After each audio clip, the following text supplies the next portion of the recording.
Welcome to the Retirement with and On Purpose podcast. I'm your host, Trevor Lawson, and this show is all about helping you not just reach retirement, but truly thrive in it.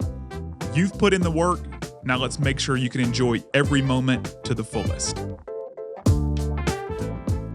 Today's episode is inspired by an article written in the Wall Street Journal, and this was an article back in May of last year. So it's been quite some time, but the content is very quality and frankly timely with school back in and many of us thinking about education over time for our kids and grandkids.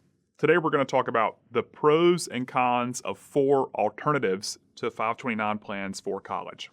So for a long time, advisors especially have been of the camp that a 529 plan is the premier way to save for higher education. And there's still a lot of merit behind that recommendation. However, for folks that are concerned, hey, what happens if my kid's not cut out for college? What happens if they go to the military? What happens if they get a full ride? What are some other alternatives that maybe give us a little more flexibility with how that cash can be spent? That's where this article comes into play. So, quoting here, financial advisors, as I've mentioned, tend to recommend 529 education savings plans for college financing, and it makes sense. They allow for tax-deferred growth and tax-free withdrawals for qualified expenses such as tuition, fees, books, and equipment. And new rules have given the plans more flexibility, allowing funds to be used to pay for K through 12 tuition and for some leftover funds to be reallocated to a Roth IRA. So that was a big change over the past year with 529 plans, is any monies that are not used for higher ed, a portion of that can be reallocated to a Roth IRA to help the 529 plan's beneficiary jumpstart their retirement savings journey. Still, some people aren't enamored of this type of savings tool, especially if they aren't sure about their child's higher education plans, or they are hesitant to tie up money they may need for other purposes. So, 4 alternatives. 1 is a taxable brokerage account. The nice thing about these accounts is they don't have contribution limits and the money doesn't have to be spent on qualified education expenses, says Hillary Stalker, Executive Vice President at Cap Wealth in Franklin, Tennessee. One big disadvantage, though, is a taxable brokerage account is counted as an asset for federal financial aid purposes. So for those that are hopeful that they'll be eligible for some type of financial aid, taxable brokerage accounts could either disqualify you or reduce the amount you may be eligible for. Another disadvantage is that there is no tax-free growth or tax-free withdrawals. So again, with 529 plans, money goes in, all the growth is tax-deferred, and then if it's taken out for education, it's all tax-free. With taxable brokerage accounts, there's no tax-free growth or tax-free withdrawals. The second alternative to a 529 plan is, surprisingly, a Roth IRA. So many of you have Roth IRAs as part of your investment portfolio to diversify your future taxes. The contributions to a Roth IRA, but not earnings, just the contributions, can be withdrawn at any time without taxes or penalty.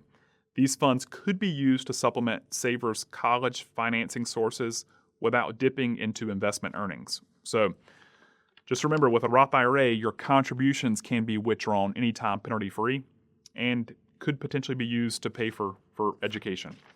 The downsides with Roth IRAs are generally the contribution limits are capped. So for 2025, the annual limit is $7,000 a year or $8,000 for those age 50 and older. That's gone up some for 2026. There are also income limits for contribution purposes. So if you make over a certain threshold, you're not eligible to contribute to a Roth IRA. One final point of caution is anytime you're using retirement savings for college, quoting here, you want to make sure you have sufficient other means for retirement, says Isaac Bradley, Director of Financial Planning in Atlanta.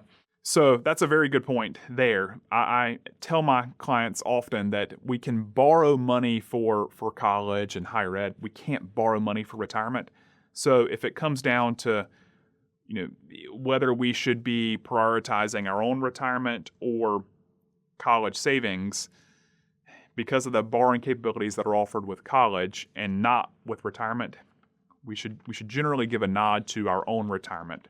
The third alternative would be UGMA or UTMA accounts. So these are Uniform Gifts to Minors Act and Uniform Transfers to Minor Act accounts, are types of custodial bank or brokerage accounts opened by parents for a minor beneficiary. These can be useful for education savings as there are no contribution limits and the funds aren't restricted for education.